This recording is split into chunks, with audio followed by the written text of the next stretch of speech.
Salut les copains, vous l'attendiez depuis longtemps, voici enfin le nouvel épisode de Cheerlist.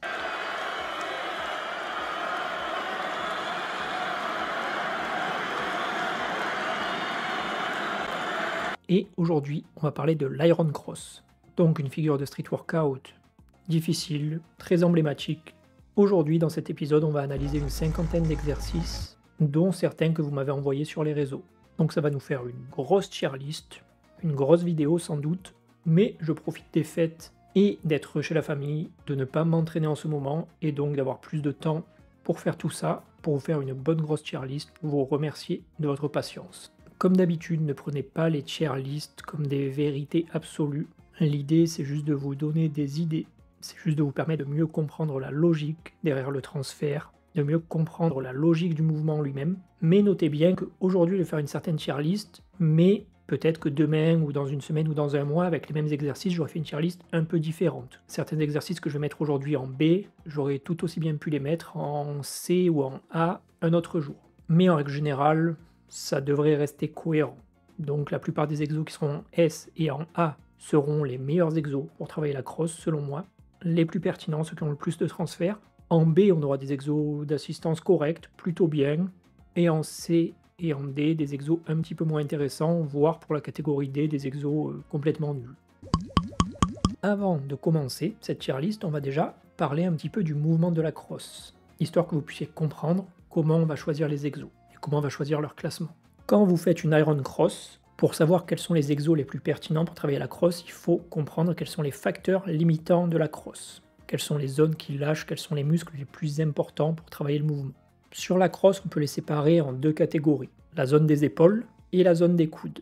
Côté épaules, on va faire ce mouvement là, on va pousser vers le bas, on va rapprocher le bras du buste. Et on va combiner ce mouvement avec un abaissement de l'épaule, on va pousser les épaules vers le bas.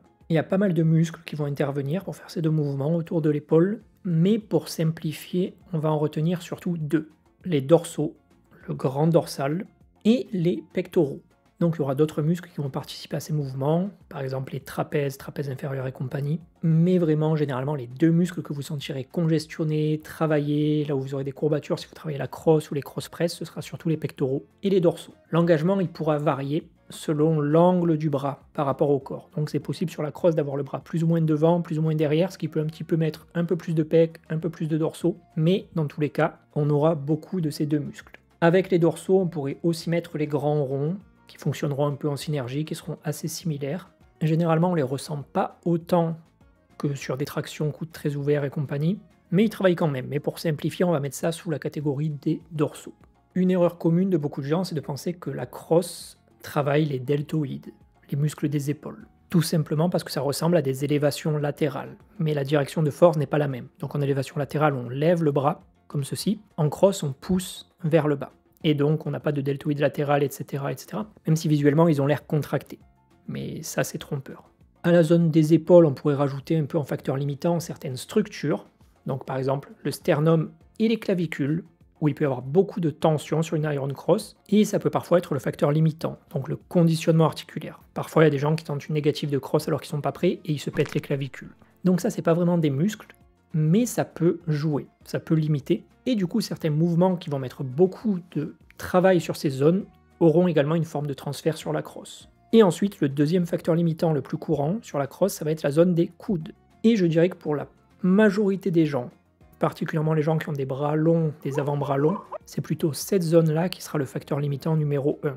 Encore plus chez les gens qui vont être forts en poussée, en tirage, donc par exemple en dips et en traction, mais qui n'auront jamais fait de travail de conditionnement bras tendu. Dans leur cas, ils auront peut-être la force de tenir une Iron Cross côté épaule, mais ils n'auront pas la force et la résistance côté coude. Donc ce sera encore plus dans leur cas le facteur limitant principal. Et donc, côté coude, grosso modo, quand on fait une crosse, on essaye de résister à l'hyperextension du coude. Donc grosso modo au coude qui se retournerait, qui se casserait comme sur une clé de coude par exemple. Et donc en fait, on fait une flexion de coude isométrique pour résister à l'hyperextension. Et donc ça c'est principalement les biceps qui vont travailler et la zone du tendon du biceps.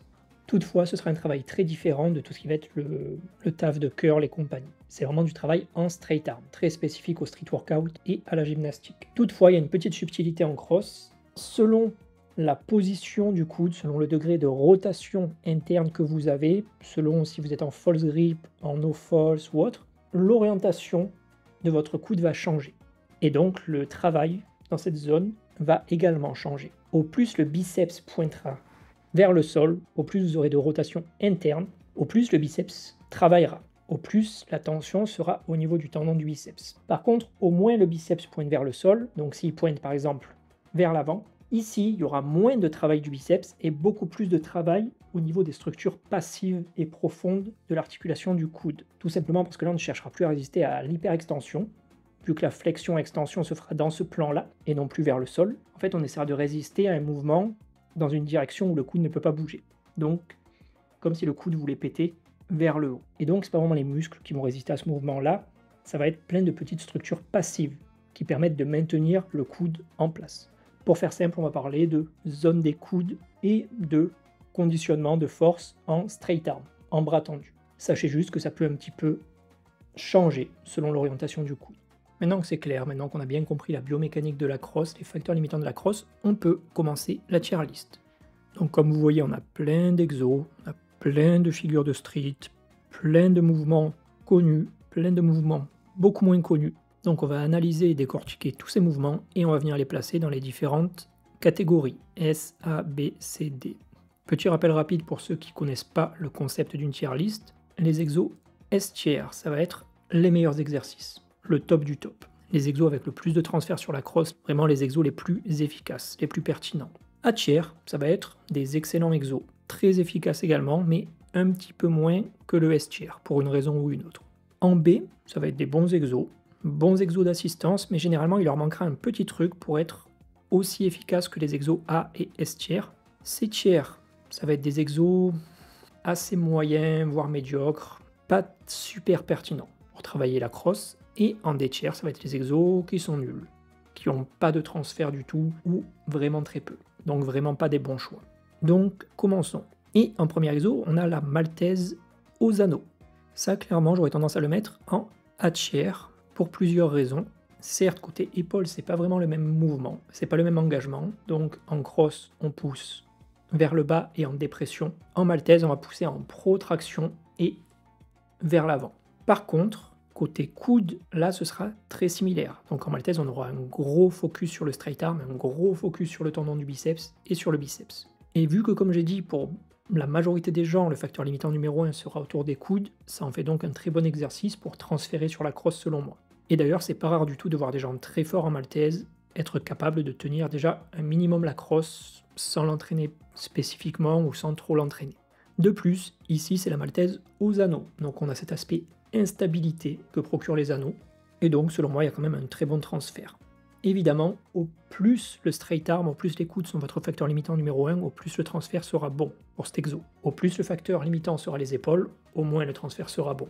Là on doit faire une tier list assez générale, mais évidemment, selon le profil de l'athlète, les tier lists pourraient être complètement différentes. Ensuite, le mouvement petit frère de la maltaise, la full planche. Donc sans doute l'exo préféré des streeteux, l'exo fantasmé d'un peu tout le monde. Là j'hésite. C'est clairement pas A tier pour moi.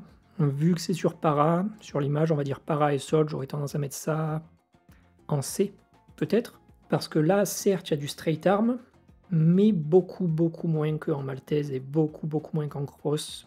Pour beaucoup de gens, le facteur limitant numéro 1 sera les épaules, sera la protraction, voire les poignets. Et encore une fois, côté épaules, ce n'est pas le même type d'effort. Donc en planche, on pousse vers l'avant, en cross, on pousse vers le bas. Et donc, selon moi, le transfert est quand même vraiment pas ouf. Je mets pas ça en D, parce qu'il y a quand même du straight arm, mais je me vois pas mettre ça en A ou en B. Donc ouais, C tier, ça me semble pas mal. Ensuite, l'iron cross. Forcément, dans une tier list iron cross, il nous faut de la cross. Ça, je vais surprendre personne en mettant la cross en S tier. Forcément, la spécificité est reine. Donc, le mouvement en lui-même est parfait pour améliorer le mouvement en lui-même. Il y a parfois certains cas où dans certaines tier lists, je mettrai le mouvement en lui-même en A tier ou en B tier pour certaines raisons. s'il est dur à traquer, si la forme elle est très variable, etc., etc. Je trouve que ce problème est assez peu présent sur la crosse. Je trouve que c'est assez facile à reproduire. C'est pas un exo à ligne horizontale, donc je trouve que franchement le hold de crosse basique a tout à fait sa place en S-tier.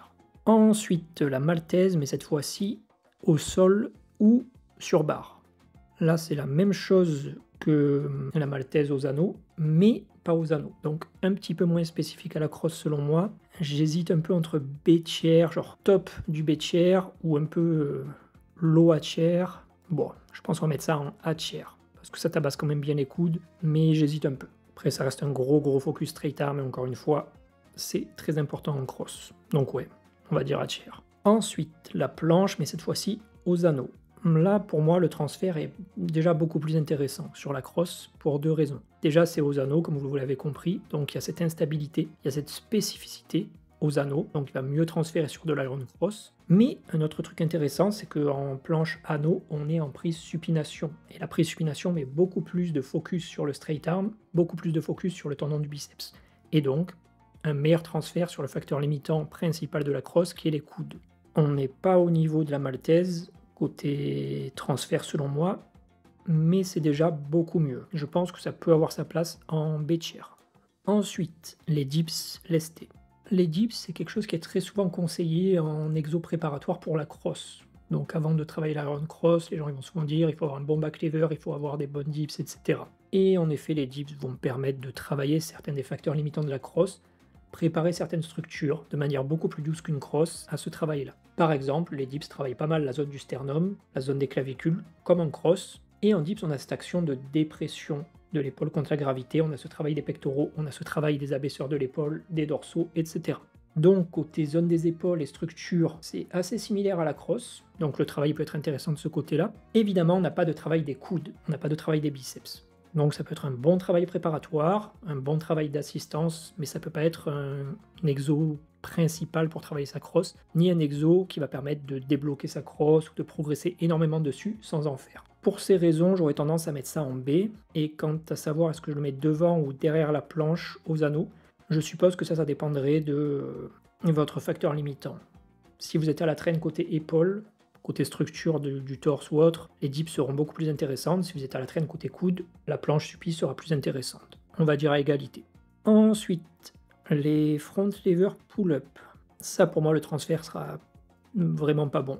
On n'a pas le straight arm, on n'a pas les pectoraux, on n'a pas de dépression, on n'a pas le sternum, on n'a pas les clavicules. On a un peu de dorsaux, mais pas dans les mêmes angles articulaires que la crosse. Et surtout, les dorsaux sont très rarement le facteur limitant des front lever pull-up. Assez souvent, ça va plutôt être l'arrière d'épaule, la rétraction, etc. Pour ces raisons, je mettrai les front lever pull-up en D-tier. Très bien pour améliorer plein de choses, mais pas pour améliorer la crosse. Ensuite, on reste sur le pull de street workout avec le front lever. Là, pour les mêmes raisons que pour les front lever pull-up, le transfert sera pas très bon. Je pourrais peut-être accepter de mettre le front lever en C-tier, derrière la planche, parce qu'il y a beaucoup plus de dorsaux sur le front lever côté facteur limitant. Et donc d'une certaine manière, il y aura peut-être un peu plus de transfert de force, mais ça reste quand même un mauvais exo pour travailler sa crosse. On n'est vraiment pas sur la même chose. C'est pas parce que c'est du pull que c'est un mauvais exo. La crosse, c'est un mouvement hybride un petit peu push et pull, et du coup vous verrez que dans cette liste, on aura des mouvements dits de pull qui transféreront très bien sur la crosse, et des mouvements dits de push qui transféreront très bien sur la crosse. Par contre, on aura aussi des mouvements de push et de pull qui transféreront très mal. Et d'ailleurs, là, ce qu'on voit en C, on a un mouvement de push, la planche, qui transfère mal, et un mouvement de pull, le front lever, donc c'est les deux mouvements opposés, les deux mouvements antagonistes, qui transfèrent pas très bien. Donc c'est pour ces raisons que vous voyez que ce système de push et pull, penser qu'on est des Playmobil et juste séparer le corps en deux catégories, et penser que le pull améliore le pull et le push améliore le push, ça marche pas. C'est beaucoup plus compliqué, beaucoup plus subtil que ça. Ensuite, le front lever, un bras. Donc là, certains vont se dire que ça va forcément être pareil que le front lever, mais pas nécessairement. Il y a une petite subtilité en front lever, un bras. Si vous en avez déjà fait, vous avez peut-être constaté que le travail autour des omoplates, autour de la scapula, est beaucoup plus intense, et surtout, on sent que le travail est dans beaucoup plus de directions qu'en front lever. Il y a beaucoup plus d'instabilité, et vu que c'est en unilatéral, en fait, on n'a pas juste à faire le mouvement de front, on doit aussi stabiliser le corps et l'épaule dans pleine direction. Par exemple, pour éviter que le corps s'ouvre sur le côté, on doit fortement contracter vers l'intérieur, donc travailler beaucoup les pectoraux, action que du coup on n'a pas du tout en front lever classique, ou beaucoup moins. Pour ces raisons, il y a un peu plus de travail des pectoraux, un peu plus de travail général autour de l'épaule dans plus de directions. J'aurais tendance à dire que le transfert sera peut-être un tout petit peu mieux que le front lever, mais ça restera un transfert qui est plutôt mauvais. C'est pas les mêmes angles articulaires. Donc je le mettrai quand même en C, mais devant le front. Et ensuite, le front lever touch, ça, sans aucune hésitation, je le mettrai en D tiers derrière les FLPU. Pourquoi? Parce que là, les facteurs limitants seront encore plus éloignés de la crosse. En touch, généralement, ce qui va nous limiter, ça va être l'arrière d'épaule, pour la majorité des gens. Parfois les triceps dans leur action d'extension de l'épaule, parfois la rétraction, mais que des choses qui ne sont pas en iron cross. Dans cette position, dans cet angle articulaire-là, les dorsaux, ils sont pas mal désactivés. C'est vraiment pas eux le facteur limitant. Donc clairement, pas de transfert sur la crosse selon moi. Ensuite, les dips sur anneau. Comme pour les dips, un très bon travail des structures autour de l'épaule, du sternum, des clavicules. Très bien pour préparer la crosse de manière plus douce, plus graduelle, facile à traquer, facilement reproduisible. Et là, en plus des dips classiques, on est sur anneau, donc un peu plus de spécificité à la crosse. Et donc, B-chair évidemment, devant les dips bars. Ensuite, le muscle-up aux anneaux. Tout comme la crosse, le muscle-up, c'est un mouvement un peu hybride pull et push. On a la phase de tirage, de traction, on a la phase de transition et on a la phase de push, de dips. Côté muscles travaillés, du coup, on a pas mal de muscles différents. On a les dorsaux, on a également les pectoraux, on a un peu de travail du sternum et des clavicules, mais beaucoup plus léger qu'en dips vu qu'on met moins de poids. Mais en tout cas, côté épaules, on n'est pas trop mal. Dans la phase de transition, on peut parfois avoir du travail un peu de rotation interne qu'on peut également avoir en cross, donc ça peut nous mettre dans une position d'épaule assez similaire, selon notre forme de cross évidemment.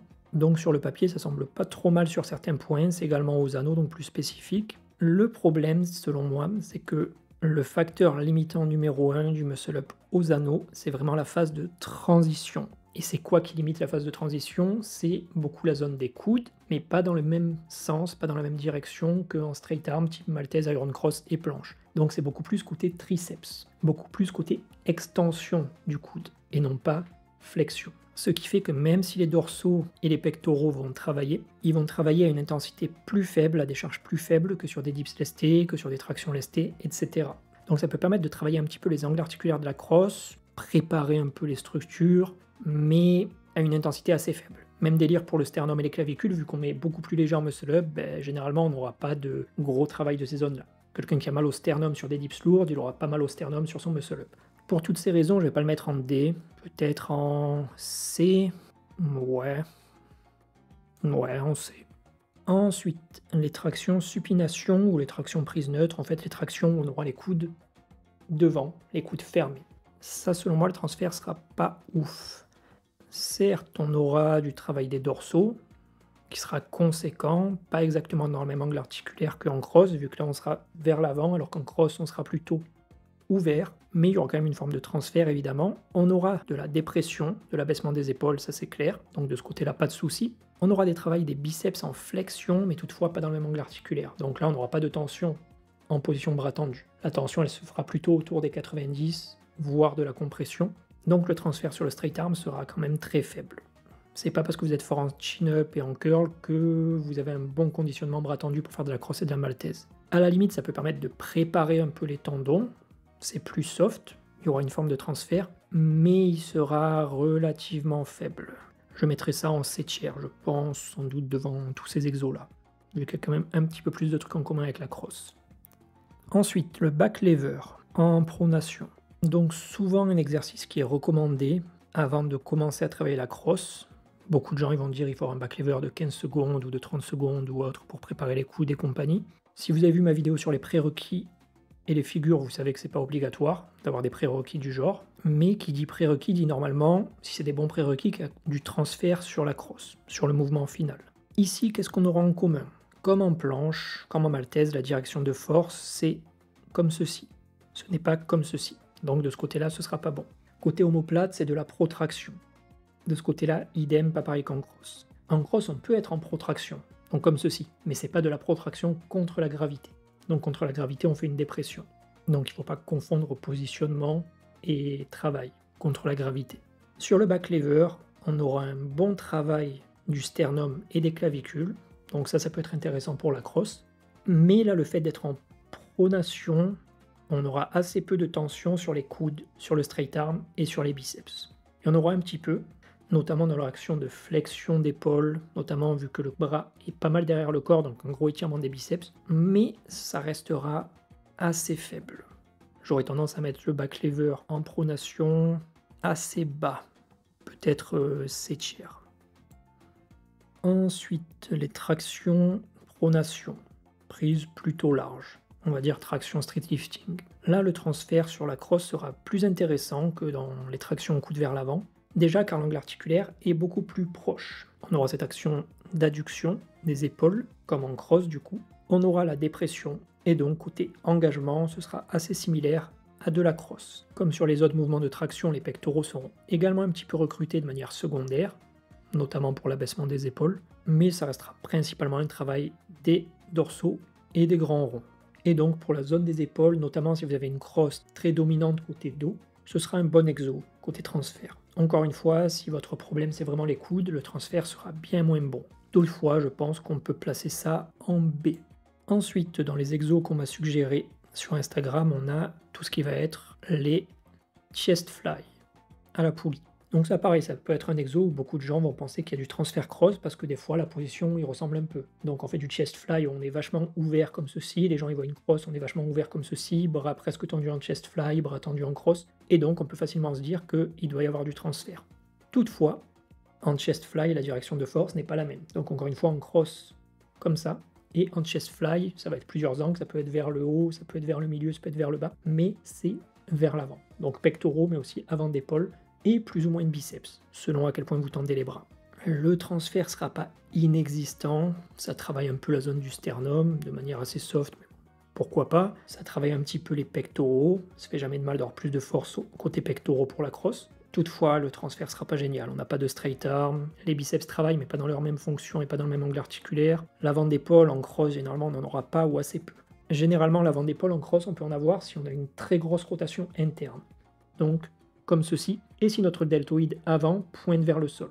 Là, on peut avoir du delto avant, et donc les exos qui ont du delto avant auront plus de transfert, évidemment. Transfert qui n'est pas aussi mauvais que les exos en D, mais je le mettrai clairement pas au-dessus de la catégorie C.